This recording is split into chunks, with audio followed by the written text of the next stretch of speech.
Hello, play therapists. Welcome to this week's episode of Next Level Play Therapy, where we talk about all things play therapy. And today we're going to talk about one of my favorite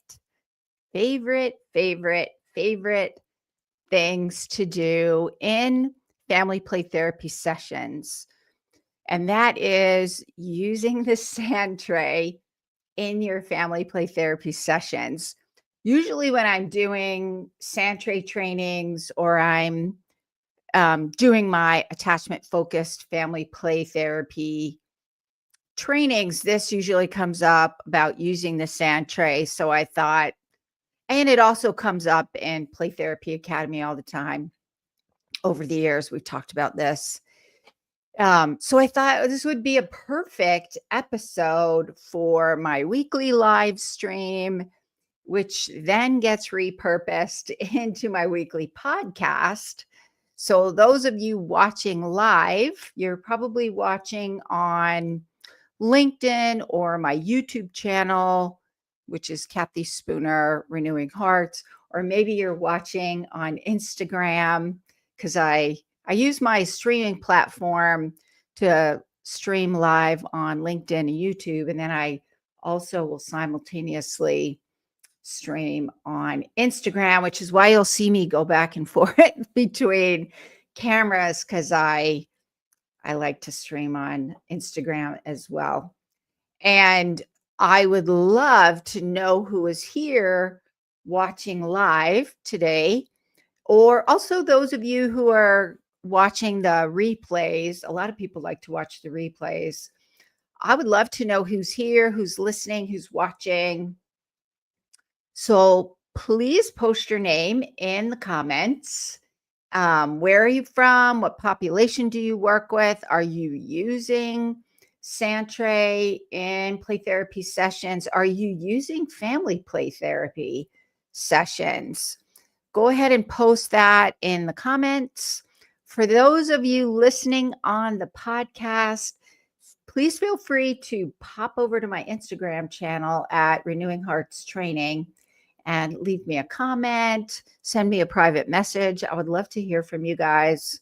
Also, feel free to let me know if there are topics. Sometimes I kind of run out of topics over the last several years.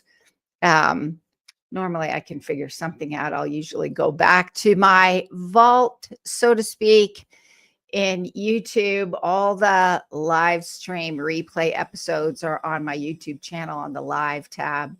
And so I can usually go back there, but I would love to know your thoughts. So feel free to post those in the comments, send me a private message. And today we are going to talk about using sand tray in play therapy with your clients. So let's get started for today. Before I do that, though, I forgot. If you find this information helpful, please feel free to share it with a colleague who might be interested. So let's get started for today. Alrighty. So one of the things that I think is beneficial about using family play therapy with my clients is that I get to see in real time what are the interaction patterns. And I don't know how many of you raise your virtual hand or post in the comments. How many of you have had experiences where you're working with your client using the traditional approach of individual play therapy sessions, and you meet here and there with parents, maybe after the session, or maybe you meet with them separately or both, and you've had experiences where you've shared parenting tips and strategies, made suggestions, explained, done some psychoeducation around some parenting strategies, recommended books, recommended workbooks, and yet you continue to get those phone calls or texts or emails in between play therapy sessions from kind of worried parents that nothing's working. and you're baffled. Like, what is going on? They seem to be doing fine in play therapy sessions. What's going on outside of play therapy sessions? Where's the breakdown? Well, here's how I look at using family play therapy. When you are just relying on traditional play therapy models of individual play therapy sessions and you're getting feedback from parents, which can be very insightful. Like, I like partnering with parents. I like having collaboration where they give me their insights and I share my insights. Here's the reality, though. It's kind of like those, what do we call those questionnaires? Like the self-report questionnaires, right? You're just getting their perspective.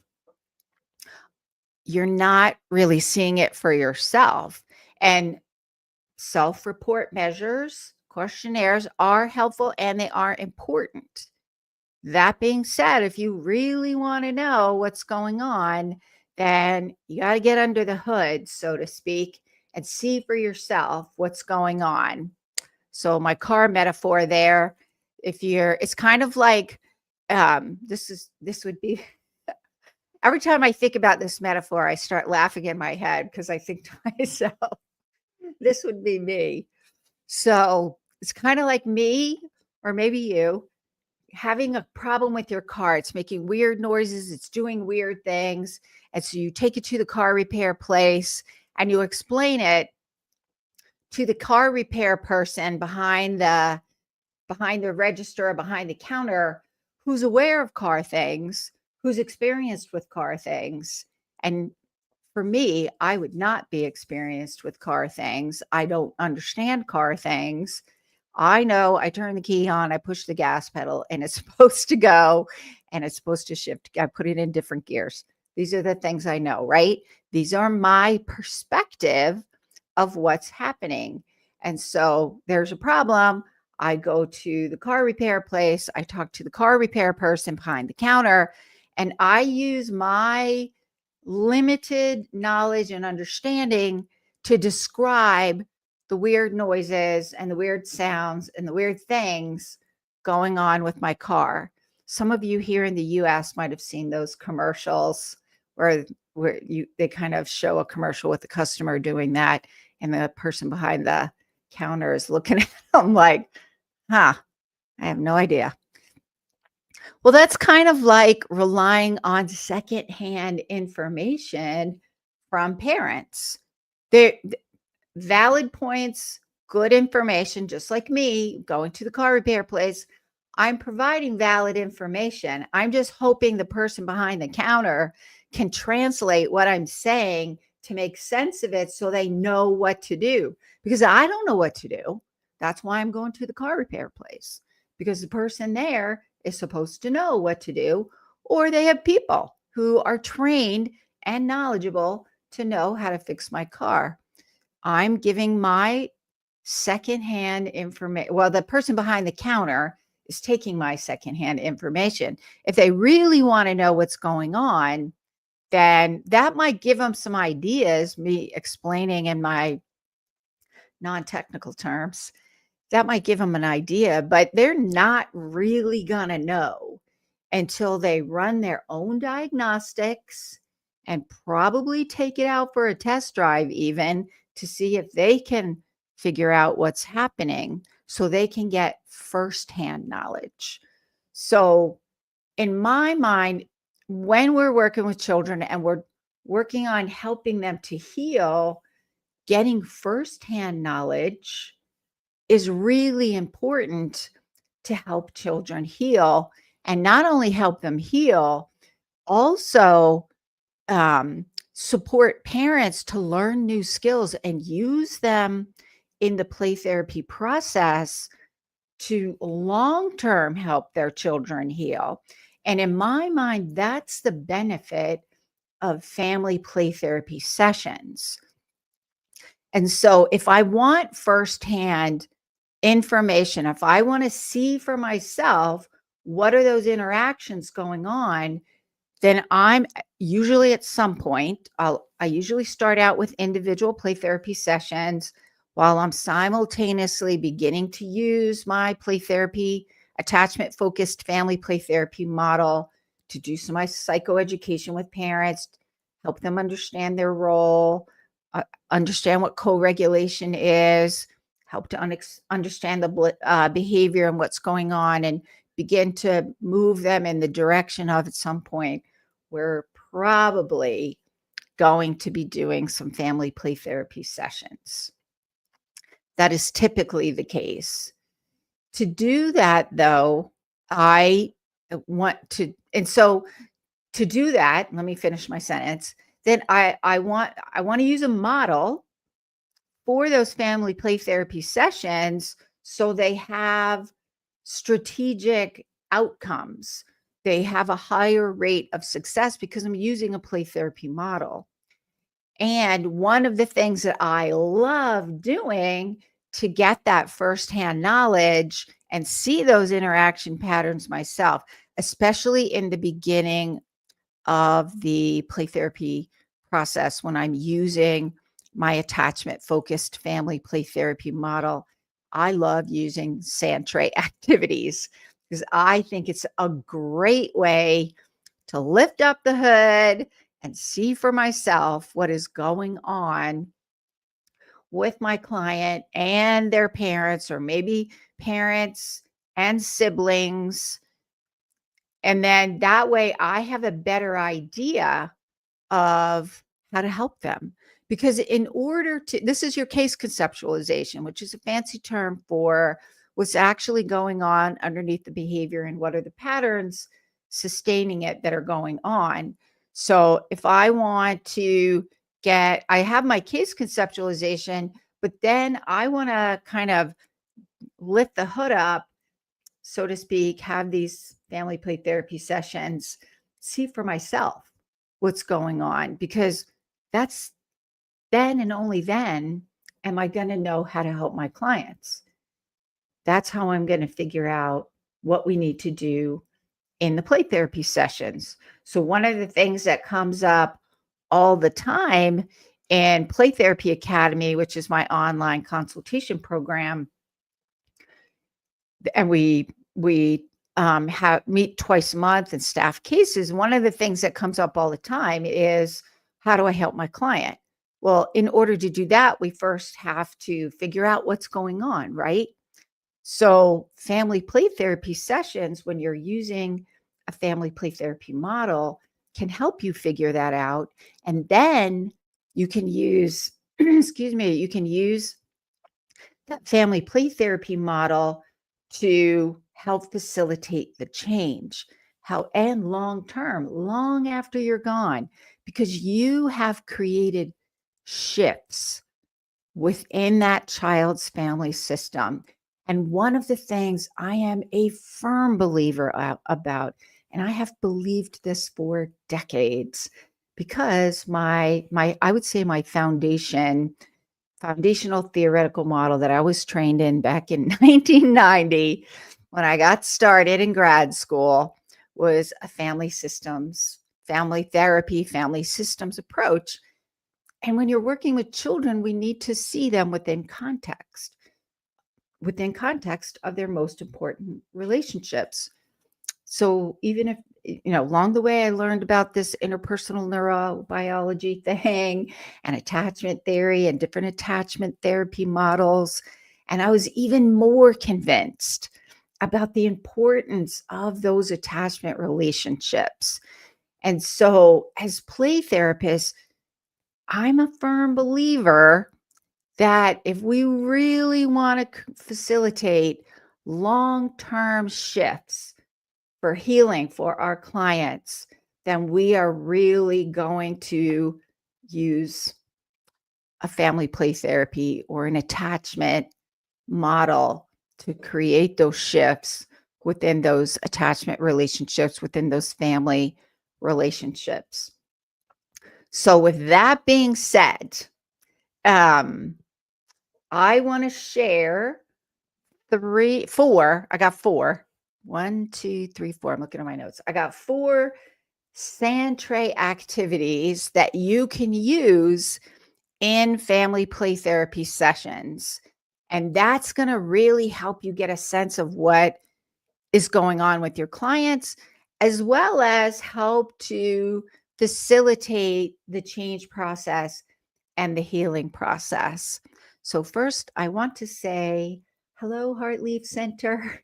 I see that you joined the Instagram live stream. So, I've a fond affection for the Heartleaf Center in Fairfax, Virginia, because that's my old stomping grounds.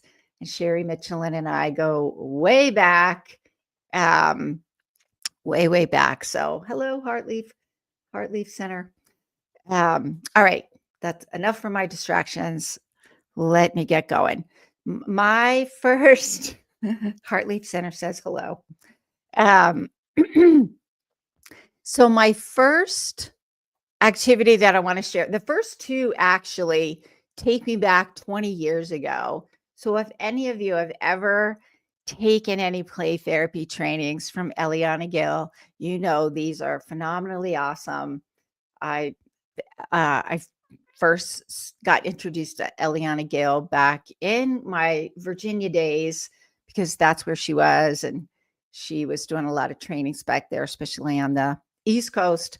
I'm on the West Coast now, but I still, these are two sand tray activities that I still use even more than 20 years later. I love these activities. I use them all the time, typically in the first 2 to 3 even the first maybe family play therapy session. I'm using these two activities in the first couple of family play therapy sessions because to me, they help me really get a sense of those family interaction patterns. So the first prompt first activity that I learned was from Eliana Gill, and it's called Make a World. I took her sand tray training back in 2003, I think. Such a game changer. Set me on a different trajectory, and I use it. It's one of my tools, a staple, so to speak, in my toolbox when I'm using play therapy and when I'm using family play therapy sessions. So it's Make a World. So the purpose of this sand tray activity, Make a World, and when I have all the family members in there or just the parent and the child, the purpose is really to see how family members are going to make decisions. How are they problem solving? Are parents able to lead and follow? And how do they work through those decision making processes? And how do they manage maybe some differences of opinion? How do they manage that space in the sand tray? And so I get to see in real time what are those interaction patterns when I use this activity. So here's the prompt that I use. And I say this I have family members in there. So I have either both parents and all the siblings plus the client, or maybe it's a single parent household. I have parent, child, and siblings, or maybe I just have one parent and one child and the client. But so the prompt is use as many sorry, let me rephrase that. Use the sand tray miniatures to create a world in the sand. It can be any kind of world you want. You guys get to decide. So you're going to, and I introduce them. Here are the sand tray miniatures. I introduce them to the sand tray. My client probably has already spent time in the sand tray, so they are an expert already in the sand tray. And then I stand back and I allow them to make the sand tray. I typically use this in the observational assessment stage of my attachment focused family play therapy model, because I really want to see their interaction patterns. I do have a little bit of structure, so I'll share my kind of structure, aka rules that I share. But if you don't like these rules, you feel free to create rules that align with you and the model that you're using, because maybe you're already using a play therapy model that um, uses family play therapy, like Adlerian family play therapy, or maybe Gestalt family play therapy, or maybe you use a different family play therapy model. I use my attachment focused family play therapy model. Also, if you're interested, I do have a training coming up on Saturday called Attachment Focused Family Play Therapy. You can attend in person or virtually. Registration closes tomorrow, though, so I'll share some information about that at the end. I also have a Santray training coming up in December. I'll share some information about that as well. And I'll share some information about Play Therapy Academy. So stay tuned till the end. So here are the rules that I give when I'm using the Make a World activity in a family play therapy session. So I try to structure it a little bit. And the rules I give are the sand stays in the sandbox. That's one of the rules. Also, if you didn't choose the miniature to put in the sand tray, you can't take it out. Everybody gets to have a say in what goes into the sand tray. And so we want to make sure that we're respecting everybody's wants and needs in here. And if you don't like what somebody else put in there, then that's fine. They still get to put it in there, because we need to be respectful that everybody has a say in making this world as a family. And then the other rule that I have, just because I've learned, if I don't set the limit, and this is my personal, you don't have to use this one. I've learned if I don't set a limit on how many Santray miniatures they're putting in there, there's a good possibility that they're going to use all my Santray miniatures, and it's going to be like gigantically full. But honestly, the main thing is I have to put them all away.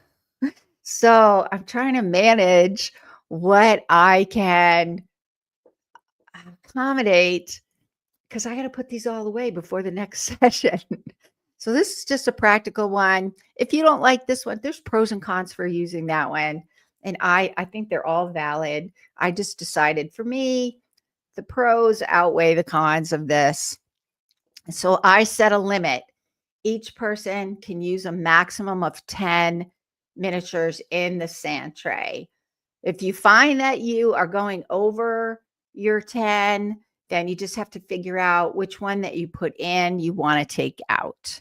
And then I have like a little tray where I have people, any of the miniatures that they decide and change their mind about, they can put them in the kind of the little tray. And then I use that to put things away later.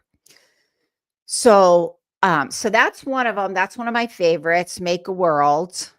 The second activity that I love using in the with Santray miniatures is another activity that I learned from Eliana Gill, and it is called Family Play Genogram. So I've shared this one in a gazillion consultation meetings that I've had over the last, I think it's probably more than 15 years now, doing consultation with different people. And it's always interesting to me the way different people add their own spin to it, all of which I find interesting. And so I say that to say, I'm going to share, this is what I learned from Eliana Gill about the family play therapy, the family play genogram, and then, add your twist to it. So this one, the purpose of this one is really to get a sense of family members' experiences of each other and how family members view their relationships. So the prompt is there's two prompts, and I give one prompt at a time. Otherwise, they get really confused. Honestly, when I have a whiteboard in the play therapy room where I have the Santray miniatures, then I'll write these on the whiteboard just because otherwise it just helps family members not be confused. And I only give them one at a time, one step at a time. Otherwise, if I give them both steps, they get confused and overwhelmed. So just to structure it a little bit, I give one prompt at a time. So the first prompt is choose a miniature or miniatures, plural, that best represent each one of your family members, including yourself. So the way that I learned it was I take like a big 11 by 17 piece of paper, have one for each family member. Prior to the session, I would have drawn out big circles and squares on the paper for the genogram. So the two parent family, it would be the mom and the dad. And let's say there's 3 siblings, 2 boys and a girl.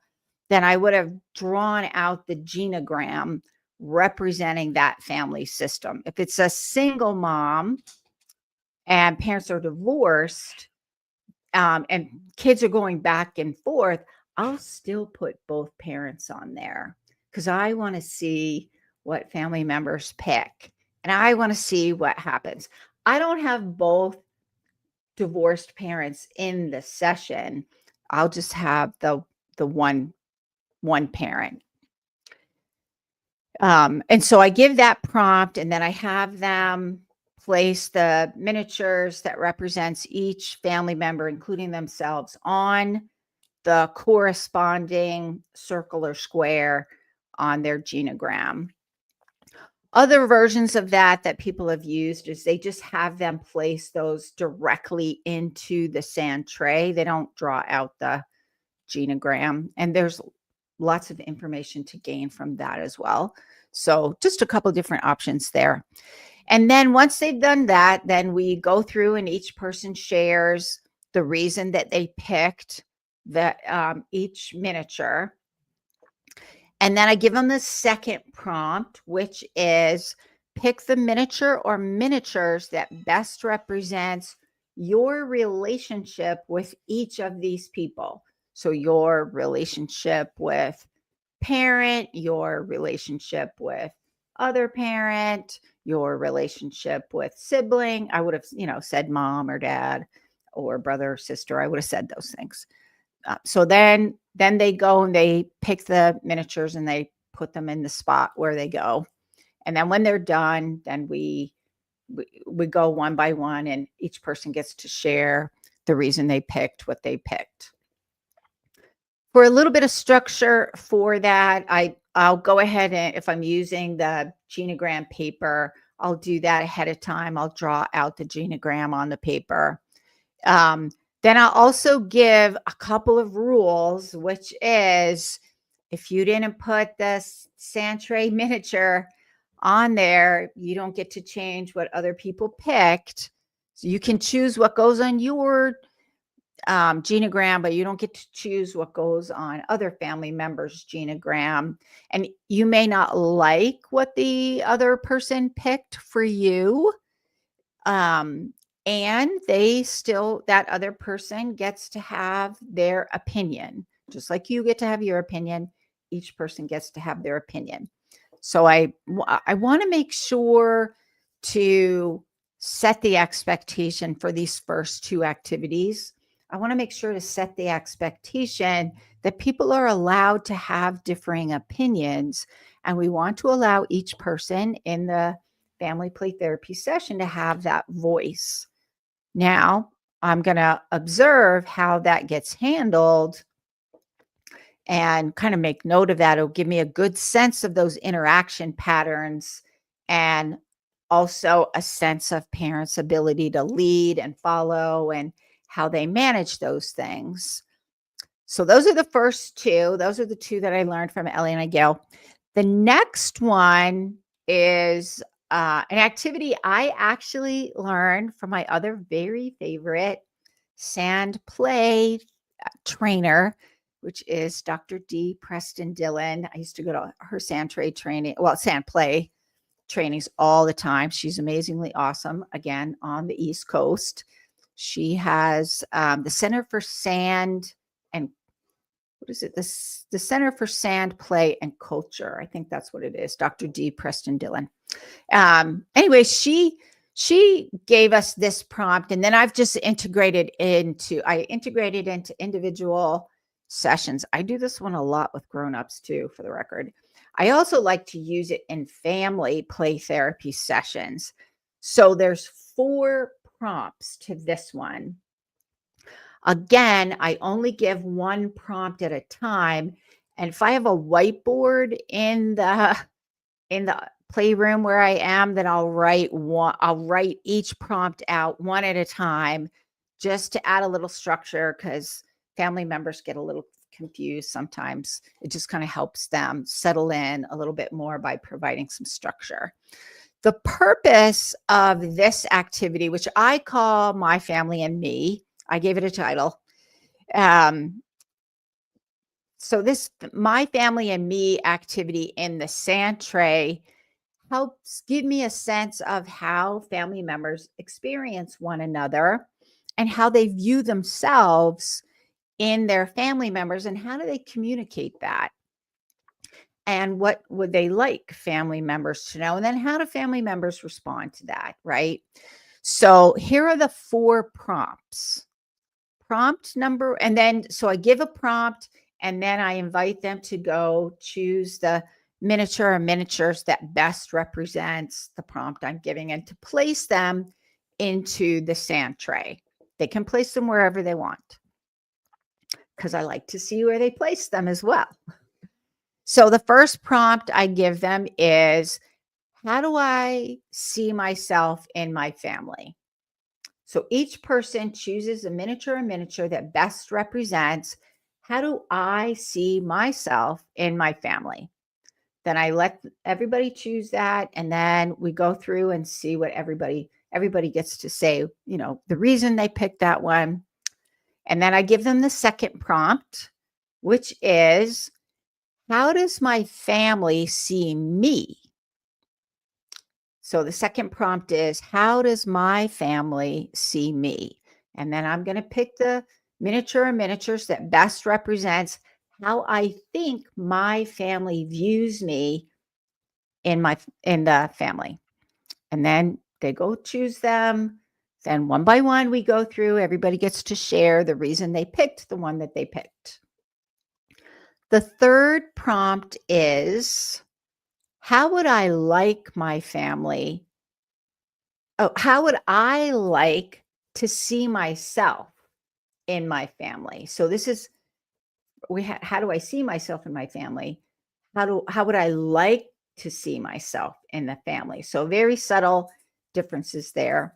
So the third prompt I give is, how would I like to see myself in my family? And then I invite everybody to choose the miniature or miniatures that best represents that. Everybody puts them in there. We go through, everybody gets to share the reason they picked what they picked. And then I give them the fourth and final prompt, which is, how would I like my family to see me? So the first one was, the third one was, how would I like to see myself in my family?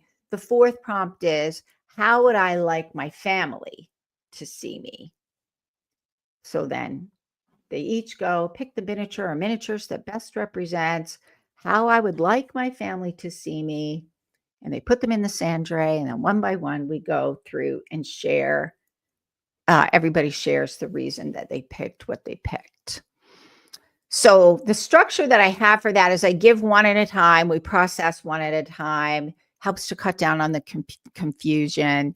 And again, I have the same rules that I have for the other ones, which is, if you didn't put it in there, you don't get to take it away. Everybody gets to have their voice, and everybody gets to have their opinion, because we want to make it a safe place for everybody. And then I'm going to observe how all of that gets managed. I'm going to observe what each family member picks.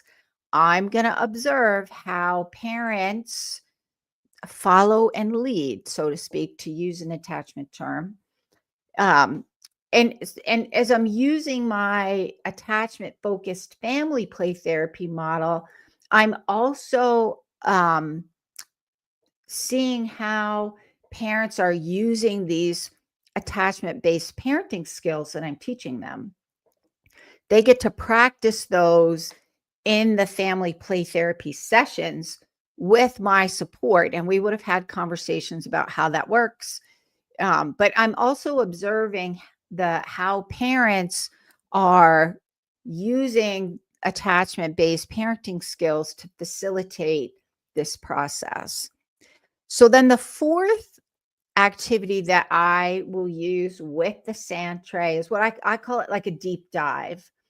So let's say something comes up in the family play therapy sessions, and maybe you're noticing a trend, and maybe you're doing an activity, and you're gathering information and you're getting a good sense of what's going on, and maybe you're seeing a trend over and over and over. When in one of your family play therapy sessions, your prompt can be to raise this, hey, I noticed this going on, or you don't even have to say that.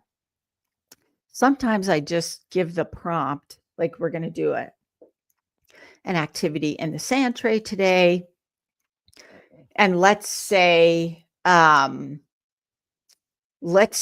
noticed family members dealing with some grief and loss about the changes in the family system. Maybe there was a family pet died, and they're a beloved, our dogs, our cats, our furry animals, they are our furry children. We love them. So maybe they're grieving with the loss. So maybe the prompt would be choose the figures that best represents how you're feeling about losing family pet. Or maybe I notice family members are struggling with, maybe there was a traumatic event, and maybe there was some domestic violence. This one would be further along in the change process. So this one will be probably, if I'm using my family play therapy model, this one's going to be way into the family alignment stage. This is where we're doing the bulk of the change, and we've got safety established. We've got we've explored some things. So this one's further in, where I may say, pick the figures that best represents. By now I would have explained trauma, done some psychoeducation around that. Or maybe I give it the bad thing if I have really young kids in there and we're talking about the language we're using is the bad thing. If I'm using that brave Bart language, or a terrible thing happened language. Those are two really awesome books about trauma that you can use with kids. So maybe I'm using that language. So pick the miniature or miniatures that best represent the bad thing or trauma, whatever language that we're using, and use that as a way to get a sense of how family members are working through that, and give us an opportunity to talk about that a little bit. And we use it in a non-confrontational way. By now, family members would feel safe to talk about hard things, but also they don't have to use language to communicate. You can see a picture is worth 1,000 words, right? That picture that you see in the sand tray, based on the miniature that's chosen, that gives you tons of information. Even if it's really concrete, it still gives you lots of good information about how your client is experiencing it without actually having to figure out in their frontal lobes exactly in a precise way how to communicate to you. They can use that symbol to show you rather than have to explain it to you. That's one of the things that I love about play therapy, and in particular sand tray activities, because they can use the miniatures. There are symbols that they can access to process what's been going on. And we can take an issue that they're struggling with and give a prompt about, if you choose a miniature or miniatures that best represents what that looks like.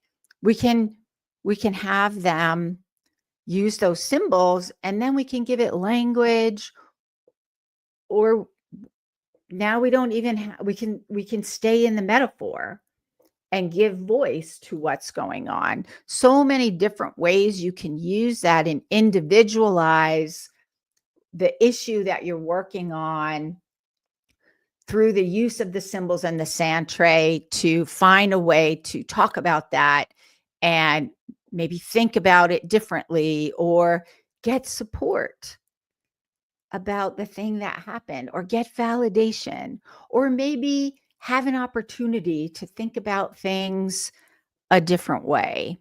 So the structure is here, that I would say here is, you really want to think about what play therapy model that you're using, because how you structure and facilitate that, the language even that you use, right, it is going to be heavily influenced by your play therapy model. So for example, in attachment focused family play therapy, I'm really looking at the interactions from a family systems and an attachment lens, that interpersonal neurobiology lens, from an attachment theory lens of how are they creating, what internal working models are they creating?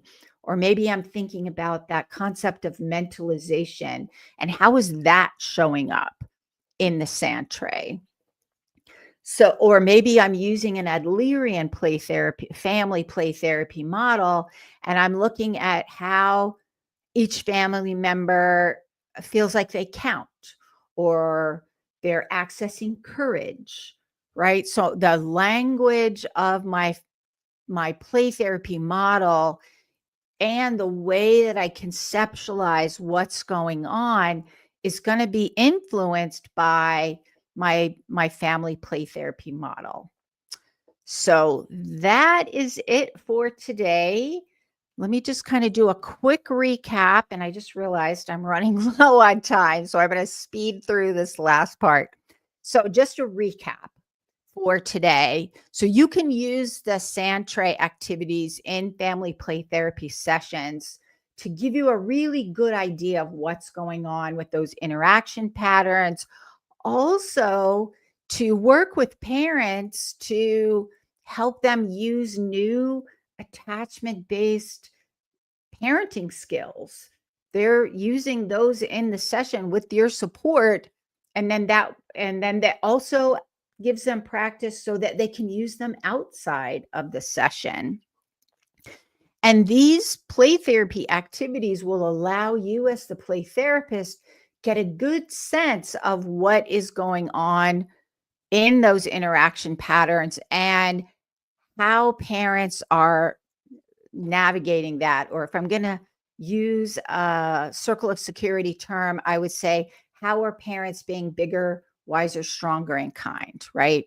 And so you want to make sure that you are using a family play therapy model, because you don't want to just add parents in there as observers or not sure what their role is, and that makes things confusing for them and for you. You want to make sure you have a family play therapy model that you're using, because that's going to increase the likelihood of success, but also help you navigate through maybe those challenging bits of the healing process. So that's it for today. If you're interested in my training coming up called Attachment Focused Family Play Therapy, then I'm going to use a neuroscience and attachment lens. We're going to walk through that, understanding from a neuroscience and attachment lens to help with your case conceptualization, because this is how you're going to be assessing and making sense of those interaction patterns, how you're going to make sense of how that's influencing what's going on with your client, and also the role of parents and why you're teaching them those attachment based parenting skills. So also in this model, you're going to be teaching parents how to use attachment-based skills. And then so that's our conceptualization. We're going to walk through that attachment and neuroscience process and learn about that. And then I'm going to teach you the model. What is the model? What do you do in each stage of the change process? What does that look like? What's parents' role? What's your role? How do you choose play therapy activities for each session? And of course, because we're play therapists, we're going to be doing some play therapy activities, family play therapy activities. So that's coming up this Saturday. Registration closes tomorrow. There's a virtual option and an in-person option. So if you want to take that training, you need to sign up today, or tomorrow's the last day. The other training I have coming up in December is in person only. It's a 2-day Santre training using a neuroscience and attachment lens. It's a really small group. We keep it really small because there is a lot of hands-on. You are making and processing Santres. You are learning how to look for themes. How do you make sense of what's going on in the Santre? And then what do you do with that? How do you hold that through the change process? So a lot of practical application, looking at use of Santre through that neuroscience and attachment lens. It's a very small group. It's limited to 12 people max. And it is in person to get your hands in the sand and lots of experiential training. Registration for that is also on my website coming up in December. So if you're interested in these trainings, then pop over to my website at rhplaytherapytraining.com. That's rhplaytherapytraining.com, and register soon. So Renewing Hearts Play Therapy Training. Register soon. And I will see you next week. Bye for now.